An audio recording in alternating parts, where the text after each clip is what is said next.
खबर शामिल करते हैं वजीराबाद से। अंजुमन आड़तियां फ्रूट सब्जी फ्रूट के आड़तियों और दुकानदारों का अंदरून जीटी रोड पर वार्डन पुलिस के खिलाफ एहतजाज, शदीद नारेबाजी, रोड ट्रैफिक के लिए बंद। वार्डन पुलिस के एहलकार सब्जी फ्रूट की गाड़ियों के बेजा चलान करते हैं। एहतजाज गुज़श्ता रोज तरबूज की गाड़ियों को बंद करने और मुकदमा दर्ज करने के खिलाफ किया गया। मज़ीद तफसीलात जानते हैं वजीराबाद से साजिद हुसैन भट्ट की इस रिपोर्ट में। वार्डन पुलिस के एहलकार सब्जी फ्रूट की गाड़ियों के बेजा चालान करने लगे। एहतजाज गुज़िश्ता रोज तरबूज की गाड़ियों को बंद करने और मुकदमा दर्ज करने के खिलाफ किया गया। जिम्मेदारों के तरबूज बंद की जाने वाली गाड़ियों में पड़े पड़े खराब होने लगे। इस मौका पर सब्जी फ्रूट मंडी के आड़ती अहमद मुर्तजा ने कहा कि कानून के मुताबिक ज़रई अजनास की गाड़ियों को थाने में बंद नहीं किया जा सकता। किरे कोई ला नहीं, कोई कानून नहीं कि तुसी सब्जी फ्रूट दी गड्डी लोड नो तुसी बंद करो। ये सरासर ज्यादती है, गुंडागर्दी है।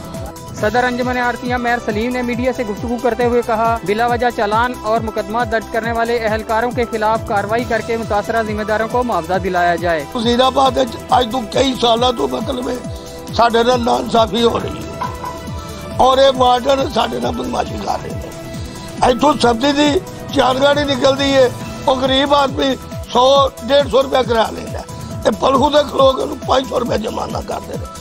उनका मजीद कहना था कि अगर एहलकारों के खिलाफ कार्रवाई अमल में न लाई गई तो एहतजाज का दायरा कार मजीद वसी किया जाएगा। उन्होंने कहा कि जिम्मेदारों और मंडी के आड़तियों से ज्यादती का सिलसिला बंद किया जाए। वार्डन पुलिस हर आने जाने वाली गाड़ियों और रिक्शा वालों को भारी जुर्माने करती है और अपना टारगेट पूरी करती है। गरीब रिक्शा ड्राइवर और लोडर गाड़ियों के ड्राइवर भी इस एहतजाज में शरीक हुए। उनका कहना था कि हम इतने पैसे नहीं कमाते जितना चालान कर दिया जाता है। मुजाहिरीन ने कमिश्नर गुजरांवाला और CTO गुजरांवाला से मुतालबा किया वार्डन एहलकारों के खिलाफ कार्रवाई की जाए और उनकी दादरसी की जाए। मुजाहिरीन ने अरबाब इख्तियार से वार्डन एहलकारों और जिम्मेदारान के खिलाफ नोटिस लेकर दादरसी का मुतालबा किया है। City 5 news, Sajid Hussain Bhatt, Wazirabad.